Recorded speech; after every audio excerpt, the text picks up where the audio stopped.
Mukhed news 24, गावाकडची खबर global नजर, गावचा आवाज जगभर पोहोचवणारा मुखेड न्यूज 24। आपल्या सर्वांचं मुखेड न्यूज 24 मध्ये सहर्ष स्वागत। आपण पाहत आहात मुखेड न्यूज 24। शेतकऱ्यांची चिंता मिटली, यंदापासून सहाय्यकच नोंदवणार पीक पेरा। राज्यात 15 जुलैपासून नवीन ई पीक पाहणी मोहिमेला सुरुवात झाली असून यंदापासून शेतकऱ्यांना स्वतः पीक नोंदणी करण्याची गरज नाही। तहसील स्तरावर नियुक्ती सहाय्यक भेट देऊन शेतात जाऊन 7/12 उतार्यावर पीक पेरा नोंदवतील। ई पीक पाहणीमुळे पीक कर्ज, विमा आणि शासकीय योजनेचा लाभ मिळण्यास मदत होते। ग्रामीण भागातील तांत्रिक अडचणी लक्षात घेऊन हा निर्णय घेण्यात आला आहे।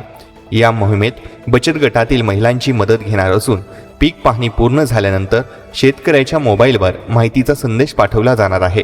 जिल्हाधिकाऱ्यांनी शेतकऱ्यांना या मोहिमेस सहकार्य करण्यास आवाहन केले आहे।